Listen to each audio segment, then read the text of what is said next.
ఎర్రగుంట్ల ప్రజలతో ముఖాముఖిలో చంద్రబాబు టార్గెట్ గా విమర్శలు గుప్పించారు సీఎం జగన్. 75 ఏళ్ల వయసున్న వారు 14 ఏళ్లు అధికారంలో ఉన్నా తాను చేసిన పనులు చేయలేకపోయారని చెప్పారు. దేవుడి దయతో ఎన్నో మంచి పనులు చేశారని, మిగిలిపోయిన పనులు కూడా చేసేందుకు సిద్ధంగా ఉన్నారని చెప్పారు. ఈబీసీ నేస్తం, చేయూత లాంటి పథకాలు, నిధులు 10 రోజుల్లో అకౌంట్లో పడతాయన్నారు సీఎం జగన్. బస్సు యాత్రలో భాగంగా నంద్యాల జిల్లాలో పర్యటిస్తున్నారు ఏపీ సీఎం జగన్. ఎర్రగుంట్ల గ్రామంలో ప్రజలతో మాట్లాడారు. సంక్షేమ పథకాలపై ప్రజల నుంచి ఫీడ్బ్యాక్ తీసుకున్నారు. తర్వాత వెంకటాపురం, గోవిందపల్లి మీదుగా దిబగుంట్ల వెళ్తారు సీఎం జగన్. అక్కడి నుంచి నూనెపల్లి క్రాస్ దగ్గర భోజన విరామం తీసుకుంటారు.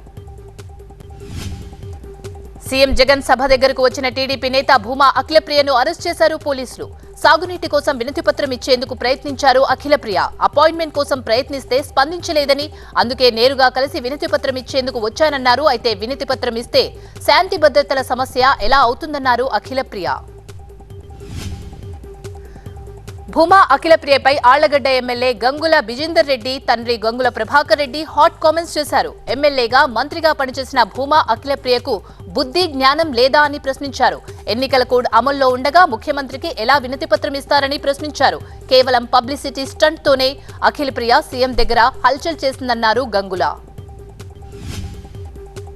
వైఎస్ వివేకానందరెడ్డి హత్య వెనుక టీడీపీ నేతలే ఉన్నారన్నారు కమలాపురం వైసీపీ ఎమ్మెల్యే రవీంద్రనాథ్ రెడ్డి. హత్య వెనుక చంద్రబాబు, ఆదినారాయణ రెడ్డి, బీటెక్ రవిల హస్తముందని ఆరోపించారు. హత్యకు ముందు జరిగిన విషయాలను మరుగున పడేశారని తెలిపారు. షర్మిల, సునీత చంద్రబాబు ట్రాప్ లో ఉన్నారని, 70% ఓట్లతో మళ్లీ జగనే అధికారంలోకి వస్తారన్నారు రవీంద్రనాథ్. విశాఖపట్నం నార్త్ నియోజకవర్గం ఎన్నికల ప్రచార కార్యక్రమాన్ని ప్రారంభించారు వైవీ సుబ్బారెడ్డి. వైసీపీ ఎంపీ అభ్యర్థి బొత్స ఝాన్సీ, ముఖ్య నేతలు హాజరైన ఈ సభలో వైవీ సుబ్బారెడ్డి మాట్లాడారు. దేశంలో ఏ ముఖ్యమంత్రి చేయని విధంగా విద్య, ఆరోగ్య రంగాలతో పాటు సంక్షేమంపై సీఎం జగన్ తనదైన ముద్ర వేశారని చెప్పారు. ముఖ్యమంత్రిగా మళ్లీ జగన్ గెలుపును ఎవరూ అడ్డుకోలేరన్నారు వైవీ సుబ్బారెడ్డి.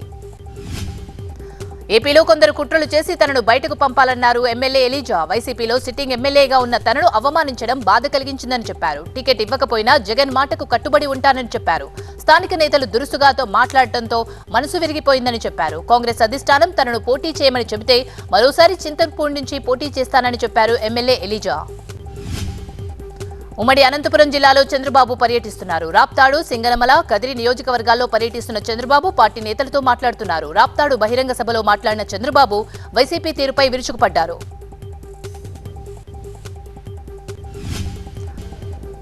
టీడీపీ అధినేత చంద్రబాబును కలవకుండా ముఖం చాటేశారు మదనపల్లి కూటమి నేతలు. మదనపల్లిలో చంద్రబాబును కలిసేందుకు వెళ్లలేదు మాజీ ఎమ్మెల్యే దోమలపాటి రమేష్. జనసేన నేత రామ్దాస్ చౌదరి మదనపల్లి టికెట్ షాజహాన్ బాషాకు కేటాయించడంపై వారు అసంతృప్తితో ఉన్నారు. మరోవైపు చంద్రబాబును తంబాళ్లపల్లి మాజీ ఎమ్మెల్యే శంకర్ యాదవ్ కలిశారు. తంబాళ్లపల్లి అభ్యర్థి జయచంద్రారెడ్డితో కలిసి పనిచేయాలని చంద్రబాబు సూచించడంతో శంకర్ అసంతృప్తితో వెళ్లిపోయినట్టు తెలుస్తోంది. పెండింగ్ సీట్లను రేపట్లోగా ప్రకటించేందుకు సిద్ధమవుతోంది తెలుగుదేశం. పాడేరు, భీమిలి, చీపురుపల్లి, దర్శి, అనంతపురం, అర్బన్, గుంతకల్లు, ఆలూరు, రాజంపేట్ల సీట్లకు అభ్యర్థుల్ని ఖరారు చేసేందుకు కసరత్తు చేస్తున్నారు చంద్రబాబు. ఇప్పటికే ప్రకటించిన మరికొన్ని స్థానాల్లో కూడా అభ్యర్థుల్ని మార్చే ఆలోచన చేస్తోంది టీడీపీ అధిష్టానం. సత్యసాయి జిల్లా ధర్మవరంలో పొత్తుల రాజకీయం నడుస్తోంది. టికెట్ తమకే కేటాయించాలంటూ వరుసగా ధర్మవరంలో పోటాపోటీగా ర్యాలీ నిర్వహిస్తోంది టీడీపీ, జనసేన, బీజేపీలోని ఓ వర్గం. పొత్తులో భాగంగా ధర్మవరం టికెట్ బీజేపీకి కేటాయించారు. ఉమ్మడి అభ్యర్థిగా సత్యకుమార్ పేరు ప్రకటించింది బీజేపీ. టికెట్ ఆశించి భంగపడ్డ బీజేపీ నేత వరదాపురం సూరి నిర్ణయంపై జోరుగా చర్చ సాగుతోంది. కాపు బలిజ సంక్షేమ సేన ఎగ్జిక్యూటివ్ కమిటీని నియమించారు హరిరామ జోగయ్య. బొలిశెట్టి సత్యనారాయణ చైర్మన్ గా 26 మందితో కమిటీ ఏర్పాటు చేశారు. త్వరలో జిల్లా నియోజకవర్గ కమిటీలను ఏర్పాటు చేస్తున్నట్లు ప్రకటించారు. రాష్ట్రంలో కాపులు, బీసీలు, ఎస్సీలను కలుపుకుని రాజ్యాధికారం చేపట్టడమే కాపు బలిజ సంక్షేమ సేన ధ్యేయమని చెప్పారు. కాపులను యాచించే స్థాయి నుండి శాసించే స్థాయికి ఎదగాలన్నదే తమ లక్ష్యమన్నారు హరిరామ జోగయ్య. వైసీపీ పాలనకు చరమగీతం పాడాలని, విధ్వంసకర పాలన నుండి ప్రజలను విముక్తి చేయాలని పిలుపునిచ్చారు దగ్గుబాటి పురంధేశ్వరి. ఎన్నికల సమయంలో కార్యకర్తలను కలిసి దిశానిర్దేశం చేయాలని కోరారు. పార్లమెంట్ ఎన్నికల మేనేజ్మెంట్ కమిటీ సమావేశంలో ఈ మాటలన్నారు ఏపీ బీజేపీ అధ్యక్షురాలు. క్షేత్రస్థాయిలో కార్యకర్తల ఆలోచనలు తీసుకుంటామని చెప్పారు. బీజేపీలో అసంతృప్తి సెగలు భగ్గుమంటున్నాయి. కడప జిల్లా బద్వేలు సీటు ఇవ్వాలంటూ బీజేపీ రాష్ట్ర కార్యాలయం వద్ద ఆందోళనకు దిగారు వనతల సురేష్. బద్వేలు సీటును రోషన్నకు కేటాయించింది బీజేపీ. రోషన్న విషయంలో మరోసారి పునరాలోచించాలంటూ బీజేపీ సీనియర్ నేత సురేష్ నిరసనకు దిగారు. దళితులకు అన్యాయం చేస్తున్నారని ఆరోపించారు సురేష్. హైదరాబాద్ తాజ్ ఫలక్నామాలో భారత ప్రధాన న్యాయమూర్తి జస్టిస్ డివై చంద్రచూడ్ను మర్యాదపూర్వకంగా కలిశారు సీఎం రేవంత్ రెడ్డి. ఇరువురు యోగక్షేమాలను అడిగి తెలుసుకున్నారు. ఆ తర్వాత ప్రధాన న్యాయమూర్తిని శాలువాతో సత్కరించి వీణను బహుమతిగా ఇచ్చారు సీఎం. ఫోన్ ట్యాపింగ్ వ్యవహారంపై సమగ్ర విచారణ జరిపించాలని డిమాండ్ చేశారు BJP MP doctor Lakshman. KTR మాటలను బట్టి ఫోన్ ట్యాపింగ్ వ్యవహారాన్ని బహిరంగంగానే ఒప్పుకున్నారని గుర్తు చేశారు. బీఆర్ఎస్, కాంగ్రెస్ ఒకటేనని విమర్శించారు. ఈ రెండు పార్టీల పాలనతో తెలంగాణ ప్రజలు విసిగిపోయారని విమర్శించారు డాక్టర్ లక్ష్మణ్. ఏప్రిల్ 4 నుంచి పవన్ కళ్యాణ్ విశాఖ పర్యటనకు వెళ్తున్నారు. అక్కడ జరిగే బహిరంగ సభల్లో పాల్గొంటారు. 4న నెల్లిమర్ల, 5న అనకాపల్లి, 6న యలమంచిలి, 7న పెందుర్తి అసెంబ్లీ నియోజకవర్గాల్లో జరిగే సభల్లో పాల్గొంటారు పవన్. కూటమి అభ్యర్థుల గెలుపు కోసం కార్యకర్తలంతా కలిసి పనిచేయాలని సూచించనున్నారు పవన్ కళ్యాణ్. సీఎం జగన్ సిద్ధమంటూ అసత్యాలను ప్రచారం చేస్తున్నారన్నారు బీజేపీ అధికార ప్రతినిధి పాతూరి నాగభూషణం.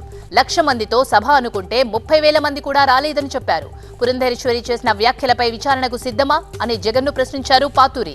గంజాయి, కొకైన్ వంటి డ్రగ్స్ ను ఏపీ కేర్ గా అడ్రస్ అని కేంద్ర దర్యాప్తు సంస్థలు ప్రకటించాయని చెప్పారు.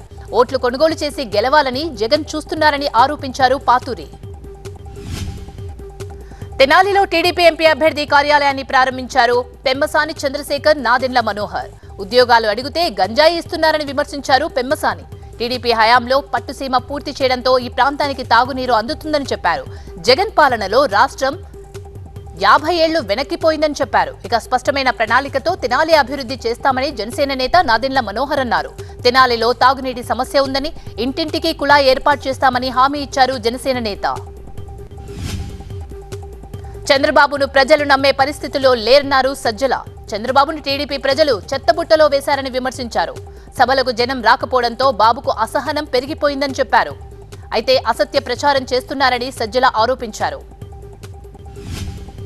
కాళేశ్వరం కేసీఆర్ పై కడుపు మంటతో మేడిగడ్డ రిపేర్ చేయకుండా సీఎం రైతులను ఇబ్బంది పెడుతున్నారన్నారు కేటీఆర్.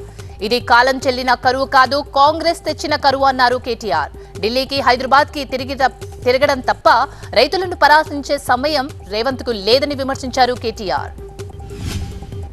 తమ పార్టీలో అసంతృప్తి లేదన్నారు ఆదోని బీజేపీ అభ్యర్థి పార్థసారథి.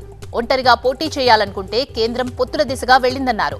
అయితే పొత్తుల్లో త్యాగాలు సహజమని, బీజేపీ కార్యకర్తలకు అన్యాయం జరగదన్నారు పార్థసారథి.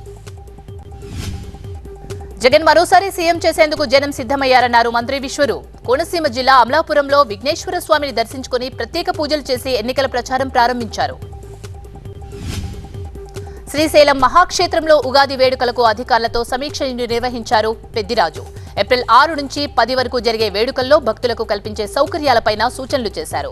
ఉగాది ఉత్సవాల నేపథ్యంలో ఇవాల్టి నుంచి గర్భాలయంలో అభిషేకాలు, కుంకుమార్చన రద్దు చేశారు.